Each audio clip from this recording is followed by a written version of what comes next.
People assume they know everything about me. Oh, there's Brian, the nice guy, the peacekeeper, the one who avoids conflict.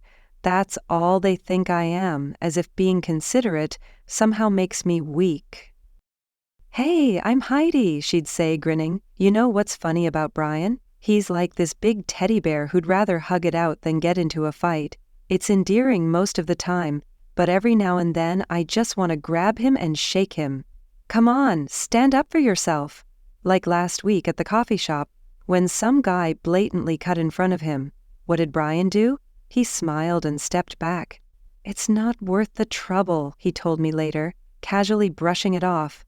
That little half smile of his drives me nuts sometimes.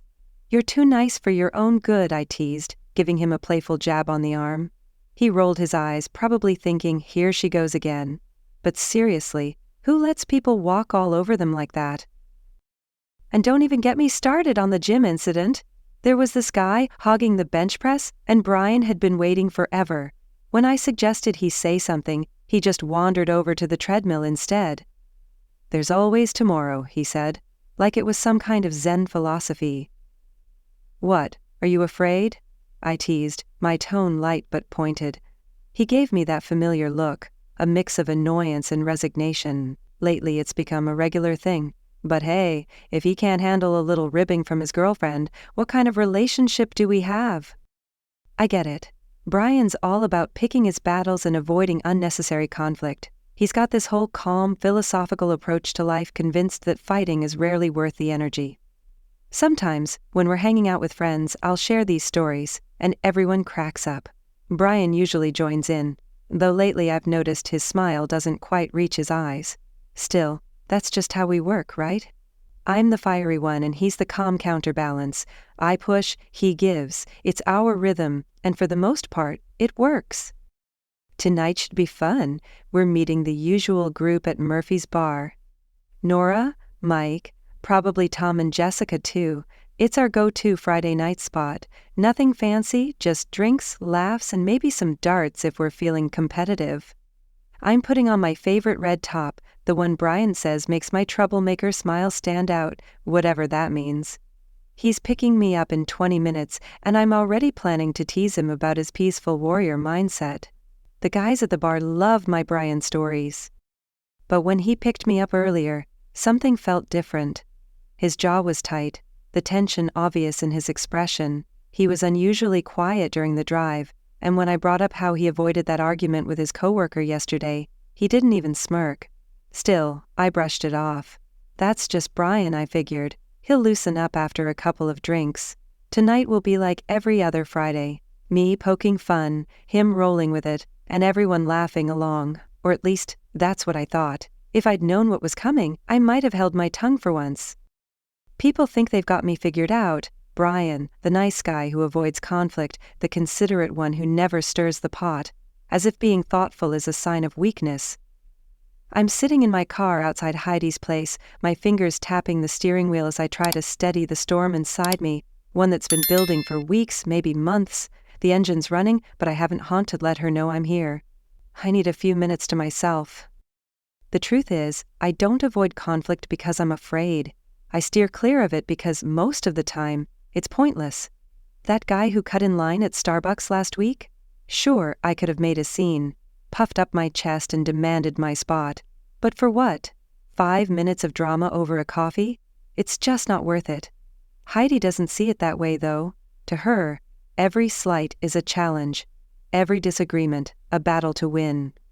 Lately, she's turned that energy on me. "Brian back down again," she'll announce to our friends, her tone dripping with mock disappointment. "You should have seen him at the gym. Practically ran away from the guy hogging the equipment." Everyone laughs, and I'm expected to laugh too, like it's all in good fun.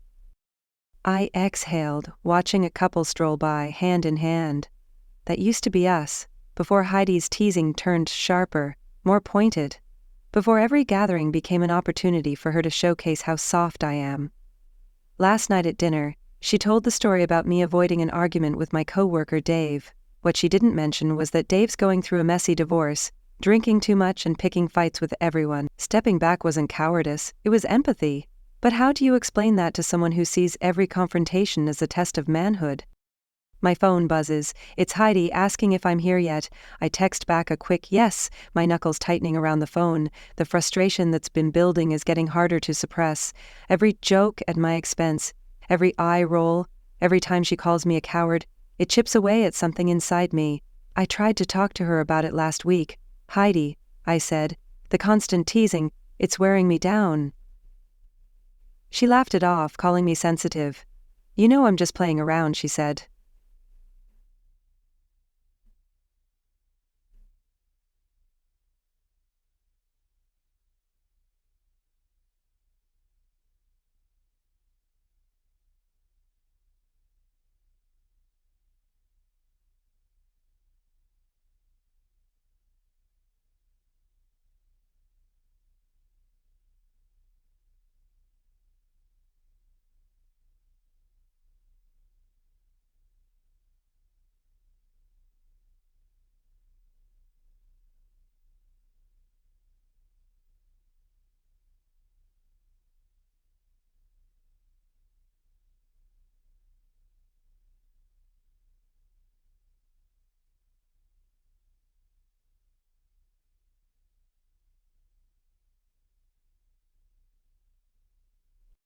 Tonight, we're headed to Murphy's with the usual crowd.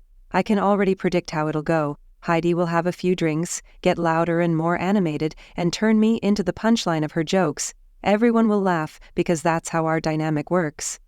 Except, I don't think I can go through with it this time. It feels like there's a pressure cooker inside me, ready to blow. I'm tired of being the punchline, of having my decisions questioned and my personality mocked. I'm sick of being labeled a pushover just because I'm careful about the battles I choose to fight. I see Heidi coming out now, wearing that red top she knows I like. She's smiling, probably already planning her next round of Brian the Softy stories. But tonight feels different. There's something in the air, something I can feel in my gut. If she pushes too hard, if things go too far, I won't just sit back and take it. Not tonight. I'm done being the target of everyone's jokes. Just because I avoid unnecessary conflict doesn't mean I don't know how to stand up for myself. Murphy's is packed tonight, just the way we like it. The usual Friday night crowd is here, along with what looks like a bachelor party taking over one corner. Brian has been quiet since we arrived, but I figured a couple of drinks would loosen him up. It always does. Nora and Mike showed up first, followed by Tom and Jessica about 20 minutes later. We grabbed our usual booth, the one with the wobbly table that Brian always fixes by folding a napkin under one of the legs. It's his little signature move here, and every time I roll my eyes. First round's on me, I announced, trying to get Brian to crack a smile. He just nodded, still stuck in whatever brooding mood he'd been in all evening. Whatever. Sometimes he gets like this, but he always shakes it off eventually. The night was going as expected, until one of the bachelor party guys stumbled backward, crashing right into Brian. Beer splashed everywhere, on Brian's shirt, the table, and the floor. The guy barely turned around, mumbling a half-hearted, "my bad," before walking away. And there it was, a classic Brian moment. He sat there, dabbing at his shirt with a napkin, wearing that forced little smile like it was no big deal. "No worries," he called after the guy, as if getting drenched in beer was just a minor inconvenience. I couldn't help myself, the setup was too good. "Oh my God, you guys," I said, laughing loud enough for everyone in our corner to hear. "Did you see that? Brian just got bulldozed by Captain Fratboy over there, and he's acting like he got blessed with holy water." Tom snorted into his beer and Nora tried to hide her giggle, but Jessica looked genuinely uncomfortable. Maybe she noticed what I didn't want to see. "Seriously, babe," I said, reaching over to flick at Brian's damp collar. "What are you so afraid of? That guy's like half your size. At least make him buy you a new drink."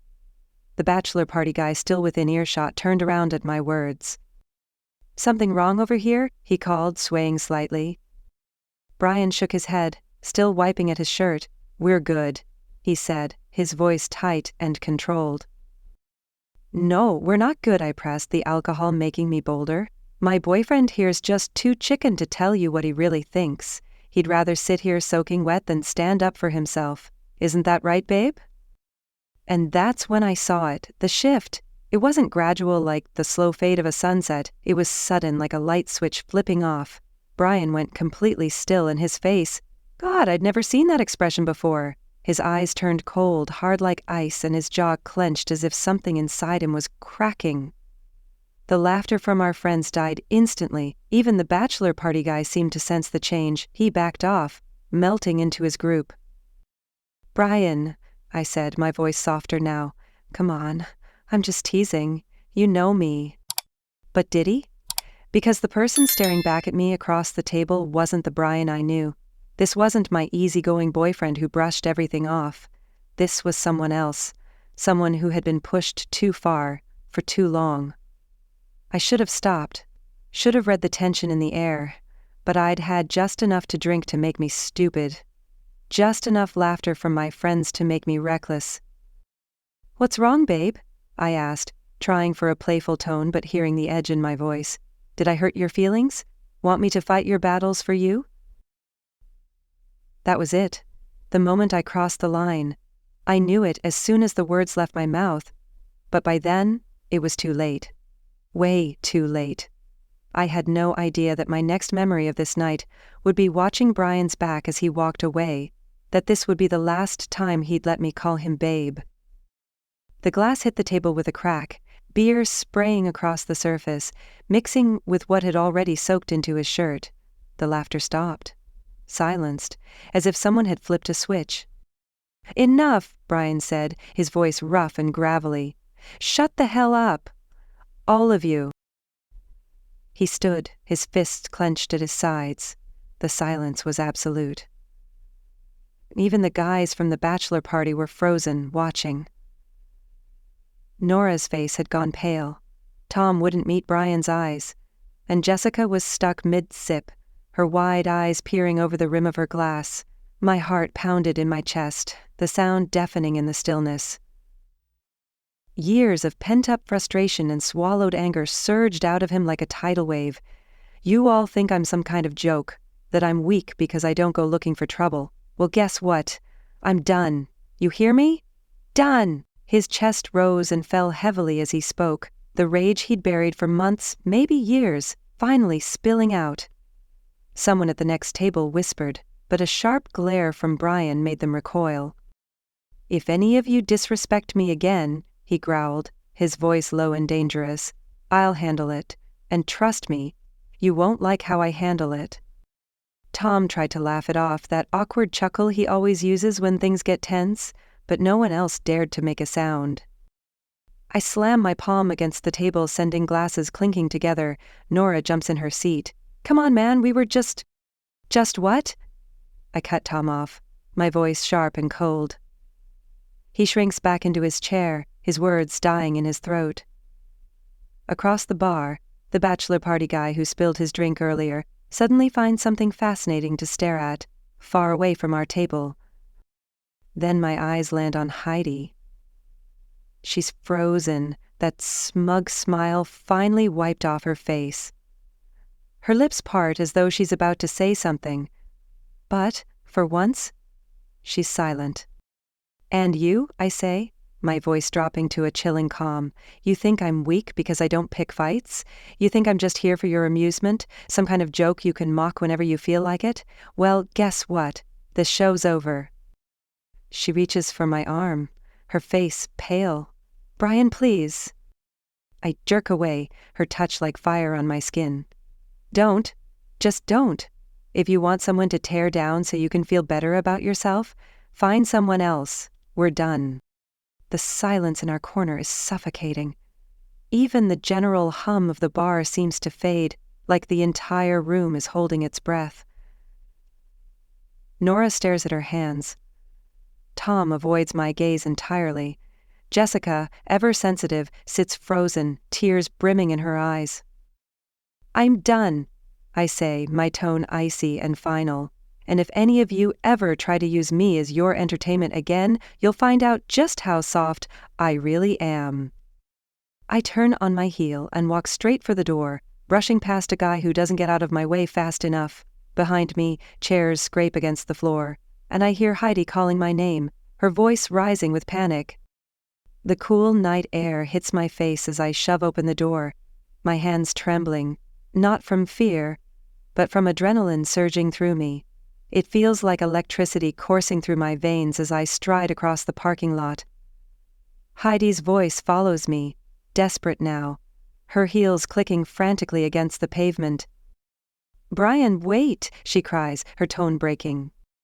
I don't turn, I don't stop, I won't let her manipulate me again with that edge of tears she always uses when she wants something. Not this time. The old Brian might have paused, might have let her talk her way out of this, but that version of me is gone. He's not coming back. My feet ache as I chase after him, the pain from my heels nothing compared to the ache in my chest. "Brian, please," I call out, my voice raw, cracking with desperation. He doesn't slow. He doesn't even flinch. I've never run in shoes like these before, and the pavement stretches endlessly ahead of me. His silhouette grows smaller and smaller, slipping further out of reach. By the time I make it to the street, I hear his car engine roar to life. "Brian!" I yell one last time, my voice breaking. Tires screech in reply, and then he's gone, vanishing into the night. I'm left standing under a flickering street lamp, utterly alone. I don't know how long I stay there, staring at the empty road where his car disappeared. My mascara streaks down my face, sticky and uncomfortable, but I barely notice. My hands shake as I pull out my phone, fingers trembling as I type. "I'm sorry. Please come back. We need to talk." The message sits there unread. 1 minute passes, then 5, 10. Back inside Murphy's, the group is still at the table, shell-shocked. Nora tries to pull me into a hug, but I shrug her off, unable to handle the pity. Tom offers me a ride home, and I accept because, honestly, what else can I do? The car ride is suffocatingly quiet. Every few minutes I glance at my phone, hoping for those 3 dots that mean he's typing, hoping for anything, a response, even if it's just to tell me off. But the screen stays blank. At home I curl up on the couch, still wearing the red top he used to say he loved. God, when did I become this person? This cruel, thoughtless girl who tears down the people she claims to love? Memories flood my mind, each one hitting harder than the last. Brian helping my sister move when no one else would. Brian always being there no matter what. And how did I repay him? By turning him into the punchline of every joke. 3:00 a.m. Brian, please answer. I know I messed up. 4 a.m. I didn't mean to hurt you, I was stupid. 5:30 a.m. I miss you. The sun rises, and I'm still sitting there, makeup smeared, phone in hand, feeling like the biggest fool in the world. Each unanswered message feels like another nail in the coffin of our relationship. Around noon, Nora calls. "Have you heard from him?" "No." My voice cracks. "I've tried everything, he won't respond."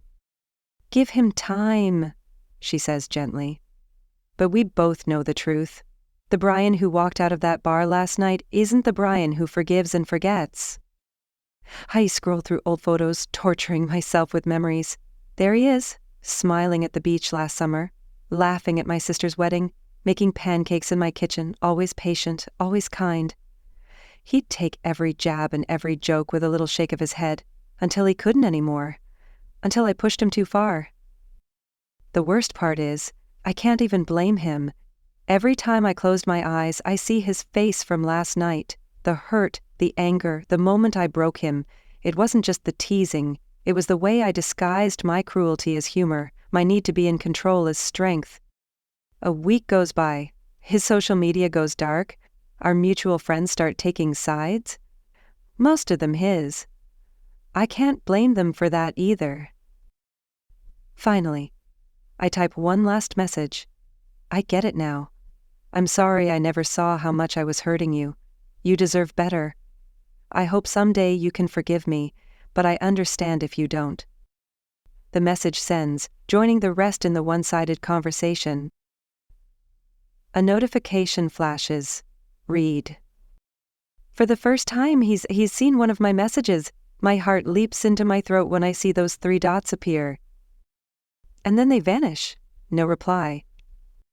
That's when I know it's really over. The man who always forgave, always understood, always came back, he's gone and I'm the one who drove him away, one cruel joke at a time.